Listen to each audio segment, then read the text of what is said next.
교우 여러분, 로마 우르반 대학의 강단에 가면 그리고 그 다음에라는 글이 새겨 있다고 합니다. 여러분 이 얘기 한 번씩은 들으셨을 것 같아요. 16세기에 법대를 다니던 한 학생이 돈이 없어서 학교 다니기가 너무 어려워져서 그 당대의 큰 부자였던 필립 네리라는 사람한테 찾아가서 도움을 구했다는 이야기입니다. 이 경제적인 어려움을 호소하면서 도움을 구하니까 이 필립 네리 그 고학생의 이야기를 이렇게 충분히 들어주고 또 약속도 해주었어요. 내가 너를 도와주겠다. 이렇게 약속도 해주었어요. 그리고 한 가지 질문을 이제 몇 가지 질문을 하기 시작했는데 그렇게 물었대요. 청년, 내가 도와주면 앞으로 어떻게 할 생각인가? 그렇게 물었대요. 그러니까 제가 열심히 공부해서 법대를 졸업해야죠. 그래? 그러면 그 다음에는 변호사가 되겠죠. 그리고 그 다음에는 돈도 좀 벌어야지요. 그리고 그 다음에는 결혼을 해야지요. 그리고 그 다음에는 자녀들을 낳고 키워야지요. 그리고 그 다음에는 그 질문이 계속 이어졌다는 거예요. 어느 순간 청년이 고개를 떨구고 생각에 잡혔을 때에 이 필립 넬이 이렇게 이야기를 했다고 합니다. 그리고 그 다음에는 죽음이고, 그리고 그 다음에는 심판이고, 그리고 그 다음에는 영혼이 있다. 이런 이야기를 해줬다고 합니다. 이 필립 내시와의 만남은 그 청년의 그 삶의 방향을 다시금 생각하게 하는 귀한 도전이 되었고, 나중에 이 우르반 대학의 총장이 되어서 그리고 그 다음에라는 그 말을 그 학교에다가 달아 놓았다고 하는 이야기입니다. 여러분이 열심히 사는 것도 중요하지만 열심히 사는 것보다 더 중요한 것은 내가 누구이고 어디서 왔으며 내가 지금 무엇을 하고 있고 어디로 가고 있는가 하는 그 질문에 대한 바른 답을 가지고 살아가는 겁니다. 만약 이 질문에 대한 바른 답이 없다면 나중에 내가 인생을 참 많이 낭비했구나 그런 생각을 가지게 될 겁니다. 우리에게 주어진 시간이 많은 것 같지만 사실 그렇지가 않습니다. 시간이 바람이 지나가는 것과 같이 지나가고 있고 이 값진 일에 나의 시간을 사용하고 마지막 순간에 부끄럽지 않은 이 삶을 살아가려면 우리가 귀한 일에 우리 자신을 헌신하면서 살아가야 하는 것이 분명합니다. 우리가 살아가면서 여러분 감당해야 될 일은 무엇이며 맺어야 될 열매는 무엇입니까? 하나님은 우리를 누구를 위해서 부르셨고 어떤 일을 위해서 세우신 것입니까? 우리 그리스도인의 우리들은 하나님이 나를 무엇을 위해서 누구를 위해서 부르셨는지 그 사명을 이렇게 발견하고 그 일을 위해서 헌신하면서 살아가는 삶이 참 중요합니다. 예전에 어느 목사님께서 그런 이야기를 하시더라고요. 이 미국의 그 소방대원들의 삶을 이렇게 다루는 약간 다큐멘터리 같은 그 프로그램이 있었는데 그 프로그램이 상당히 인기가 있었대요. 이 소방대원들에게 일어난 일 하나하나가 쉽지 않은 일이고 또 위험을 무릅써야 되는 일이고 이게 정말 이게 뭐라고 어떻게 생각하면 참 고생스러운 일이죠. 근데 그분들이 목숨을 걸고 어려운 상황에 있는 사람들을 하나하나 건져내고 위기에 처해 있는 생명들을 이렇게 구해주고 이런 일들이 왠지 모르게 마음을 끌었다는 거예요. 그래서 그 프로그램을 보게 되면 잠깐 보려다가 끝까지 보고 그렇게 되는 일이 있었대요. 이, 이 사람들이 이 힘든 일을 싫어하고 위험한 일을 싫어하고 다른 사람을 위해서 내가 희생해야 하는 것들 이런 것들은 다 피해가고 싶은 마음이 있잖아요. 그런데 이상하게도 누군가의 생명을 살린 이야기를 듣게 되면 마음이 감동이 된 것을 느끼게 된다는 것이었어요. 그리고 그런 얘기를 하셨어요. 세상에서 가장 아름답고 보람된 일은 생명을 살리는 일인 것 같다고. 내가 잘 살고 출세한 일도 참 좋은 일이지만 다른 사람을 잘 살게 하는 일은 그보다 더 귀한 일이기 때문에 우리들의 마음을 끄는 것이 아닌지도 아닌가 그런 이야기를 좀 해주었습니다. 어느 방송에서 재난구조 대원으로 일하시는 분들을 이렇게 인터뷰하더라고요. 그게 힘들지 않으세요? 이렇게 물어보는 거예요. 그러니까 그분들이 또 이거 되게 힘듭니다. 그렇게 얘기를 하시더라고요.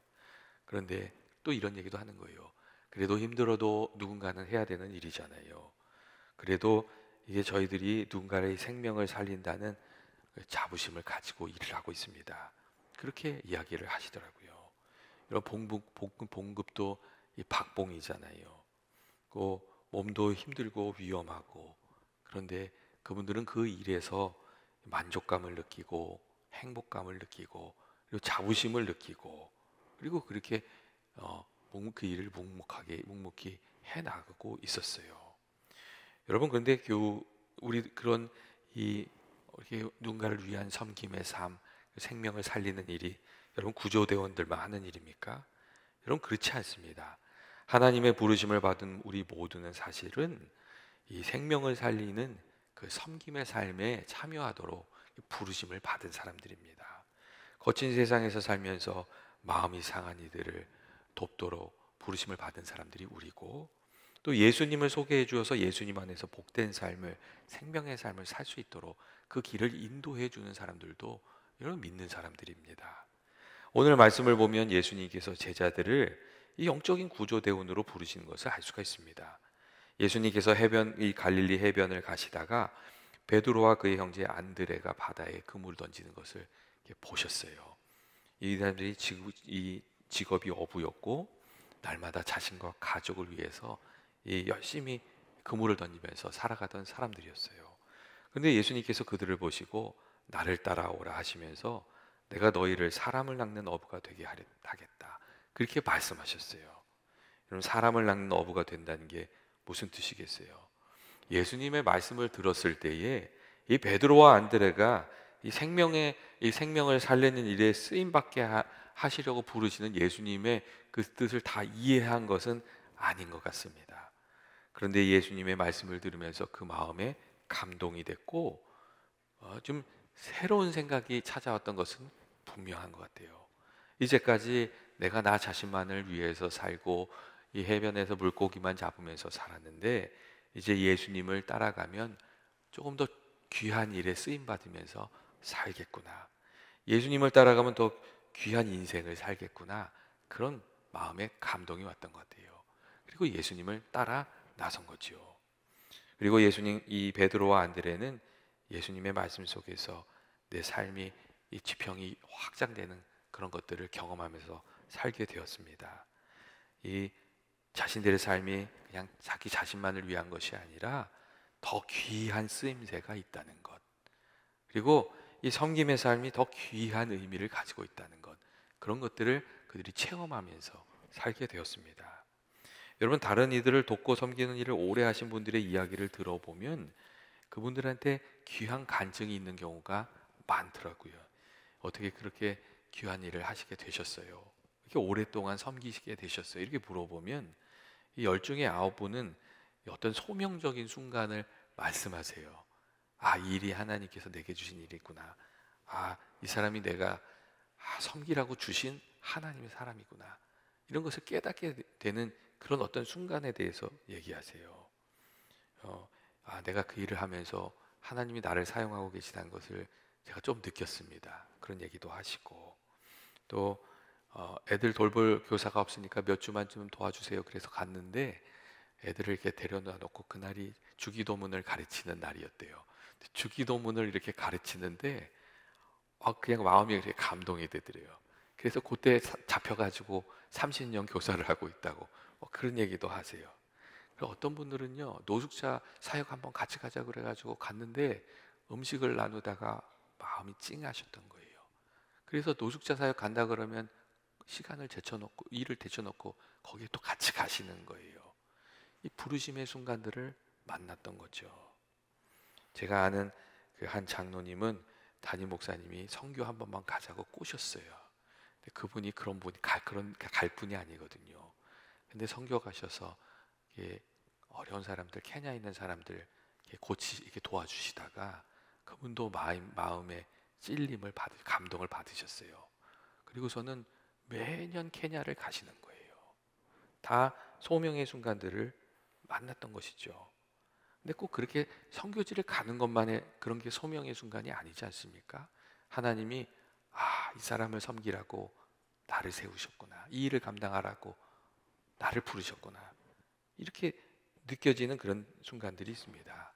그리고 그 일들을 이렇게 감당하다 보면 주님이 기뻐하시는 삶, 나를 부르신 이유를 이루어가는 삶, 그런 삶들을 살아가게 되는 것이죠. 여러분, 우리가 그냥 주일 아침 와서 늘 같은 자리에 파킹하고 자기가 좋아하는 자리에서 예배드리고 사람들하고 그냥 얘기하고 그렇게 돌아가는 믿음 생활을 할 수도 있어요. 하지만 하나님께서 이렇게 내게 감동을 주셨을 때 그 일에 이렇게 나 자신을 헌신하면서 이렇게 마음 졸이면서 그런 삶도 살 수가 있어요. 우리 촌 식구들이 오늘 안 보이지? 마음 졸이면서 사시는 분들도 있고, 또 주방 봉사하기 위해서 분주하게 뛰어다니는 분들도 있으세요. 그런 분들은 하나님께서 부르신 자리에서 또 섬김의 삶을 살아가면서 속을 끓이면서 살아가시는 거죠. 근데 그 속을 끓이는 그 과정들이 내 소명을 찾아가는 길이고 부르심에 응답하는 길이고 하나님이 기뻐하시는 삶을 살아가는 과정이라고 생각합니다. 그리고 쓰임 받는 중에 하나님 주시는 저희가 사실은 감동을 느낍니다. 제가 예전에 전도사가 막 되고 있을 때 한 2년 정도, 그때 아니다, 몇 년이냐, 한 3년 정도 지났을 때에 전도사를 하고 있었는데 전화가 왔어요. 그 무슨 전화가 왔냐면, 제가 이제 돌보고 있던 부서에 아이 하나가 이 귀가 한쪽이 날 때부터 이제 그 뭐라 그럴까, 이제 불구로 태어나는, 장애로 태어난 거예요. 모양이 없어요. 그러니까 귀가 한쪽 모양이 없는 거예요. 그래서 아주 어렸을 때부터 그 귀를 모양을 만들려고 수술을 계속 하는 거예요. 그러니까 귀가 한쪽이 없으니까 학교에 가면 애들한테 얼마나 이 어려움이 많겠어요. 맨날 얘기 듣고 그걸 또 아무것도 아닌 것처럼 참아내야 되고. 그런데 이제 수술을 또 하게 됐는데 그 해에 이상하게 애가 마음이 안 좋았던 것 같아요. 나는 언제까지 수술을 해야 되나? 나는 왜 이렇게 태어났는가? 막 그런 이제 속이 상한 거예요. 그러니까 그분이 갑자기 전도사인 저한테 전화를 하신 거예요. 그리고 애를 만나서 좀 격려도 해주고 기도를 좀 해주고 수술을 받았으면 좋겠다고 그러시는 거예요. 그래갖고 초짜 전도사가 또 갑자기 그러니까 이게 뭔 얘기를 해야 되나 막 고민을 하다가 기도를 엄청 했어요. 그리고서 만났어요. 그리고 이사야서의 말씀을 나눴죠. 예, 내가 하나님께서 이사의 말씀 통해서 이렇게 격려해 주신 말씀들 있잖아요. 그 말씀을 나눴어요. 그러면서 야, 네 인생에 고난이 많은 것은 하나님이 너를 사랑하시고 너를 특별하게 쓰시기 위함이다. 너는 이 고난의 시간을 통해서 남들이 모르는 것을 알게 될 거다. 그 얘기를 그냥 이렇게 좀 나눴어요. 그리고 이제 기도를 세게 해주고 수술 잘 받으라고 하고 이제 보냈는데 한 주일 정도 지나서 전화가 왔어요. 엄마한테 전화가 왔어요. 근데 감사하다고 그러면서 아이가 그 이야기를 듣고 그 기도를 받고 마음이 바뀌었다는 거예요. 그리고 엄마한테도 그렇게 얘기를 한다는 거예요. 하나님이 귀한 뜻이 있으셔서 내가 이 어려움을 당하게 하는 거라고 그 얘기를 한다는 거예요. 그리고 애가 바뀌었어요. 그러면서 너무 고맙다고 하시더라고요. 근데 마음속에 어떤 생각이 드냐면, 야, 그래도 내가 전도사답게 잘했구나, 그 생각이 이렇게 감동이 탁 오는 거예요. 그때 그 마음이요, 너무 감사했어요. 하나님이 하신 일이죠. 정말 하나님이 하신 일이죠.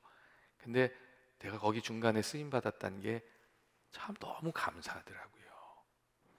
여러분, 우리가 누군가를 위해서 살고 누군가의 깨어진 마음을 가지고 있는 사람들 돕고 그런 것들은요, 사실 어떻게 비교할 수 없는 가치가 있습니다. 여러분, 정말 사업 어려워진 사람들 이렇게 위로하고 그들이 힘을 얻어 살아가는, 이렇게 일어나는 것들을 보는 것들은 비교할 수 없는 가치가 있어요. 세상 사람들은요, 돈 버는 일이 가장 중요하기 때문에 돈 버는 일을 해요. 이 자본주의를 살아가는 사람들은 언제나 돈 버는 일을 해요. 정치를 해도, 의사를 해도, 식당을 해도, 교사를 해도, 직장을 다녀도요, 다 돈 버는 일을 해요. 거기에 소명이 없고 어떤 깊은 윤리적 가치나 이런 것들이 없습니다. 또 어떤 사람들은요, 재미있는 것만 해요. 근데 하느님의 부르심을 생각하고 예수님의 부르심을 받은 사람들은 그런 것이 아니죠. 우리는 생명을 생각하고 섬김을 생각하고 또 내가 어떻게 쓰임 받아서 주님을 증거할 수 있을까, 이런 것들을 생각하면서 내 소명을 발견하면서 살아가는 것이죠.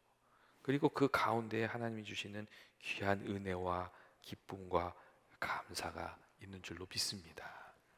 예수님께서 베드로와 이 야고보를 부르신 것처럼 우리도 이렇게 불러주시고 이렇게 그러신 때가 있지 않습니까? 이 생명의 주님을 증거할 수 있는 자리로, 누군가를 도울 수 있는 자리로, 깨어지고 상한 이를 위로할 수 있는 자리로, 그리고 길을 찾고 있는 이를 도와줄 수 있는 자리로, 이 생명을 돕고 살리는 자리 우리를 인도하시는 거죠. 그리고 그런 감동이 있을 때에 우리가 거기에 응답하면서 살아가면 그 안에 주시는 귀한 은혜가 있는 줄로 믿습니다. 그리고 그것을 우리가 그 열매를 거두면서 살아가야 하는 것이죠. 여러분, 사람 섬기고 살기는 것보다 더 복되고 여러분 나를 행복하게 하는 일이 없습니다. 복음을 듣고 예수님을 영접하는 것을, 그 사람을 보는 기쁨. 야, 저 사람 때문에 예수 믿게 됐구나. 저 사람 나 때문에 예수 믿게 됐구나. 여러분, 그 기쁨도 만만치 않습니다. 그리고 주님 안에서 이 길을 찾는 것들을 보는 기쁨, 같이 기도하면서 기도 응답을 같이 받는 기쁨, 그리고 교회가 점점 든든히 서가는 것을 보는 기쁨, 내가 기도해서 우리 가정이 회복되는 것을 보는 기쁨, 그게 주님의 손에 붙들려서 다 쓰임을 받는 그런 기쁨들이죠. 여러분, 올 한 해 저는 저와 여러분이 기도하는 중에 주님의 부르심을 듣고 감동을 주시는 자리에서 열심히 사랑과 섬김의 삶을, 기도의 삶을 살아가게 되시길 바랍니다. 우리를 통해서 우리 가정도 좀 변화되고, 또 나를 통해서 우리 교회도 좀 든든히 서고, 우리 주변에 하나님 보내주시는 사람들이 좀 예수님도 만나게 되고, 그 사람들이 또 삶이 좋아지고, 우리가 그렇게 살아야 되지 않겠습니까? 올 한 해 정말 강한 소명감을 가지고 살아가는 저와 여러분 되시길 주의 이름으로 축원드립니다. 같이 기도하시겠습니다. 사랑의 주님, 은혜의 주님, 저희들을 불러주시고 귀한 아버지, 생명을 살리고 돕는 귀한 그 사명을 저희들에게 주셔서 감사합니다. 아버지, 세상에 살아가면서 저희들이 정말 이 귀한 사명 잊어버리고 살 때가 많이 있는데, 주님께서 저희들과 함께하여 주셔서 내가 섬겨야 할 사람이 깨달아지게 하시고, 내가 섬겨야 할 자리가 깨달아지게 하시고, 또 주신 사명을 귀하게 여기게 하시고, 그 일을 끝까지 잘 감당하는 저희들이 되게 하여 주옵소서. 주께서 올 한 해 이 섬김의 길을 저희가 걸어갈 때에 귀한 은혜, 복된 은혜 허락해 주시기를 원하오며 예수님의 이름으로 기도합니다. 아멘.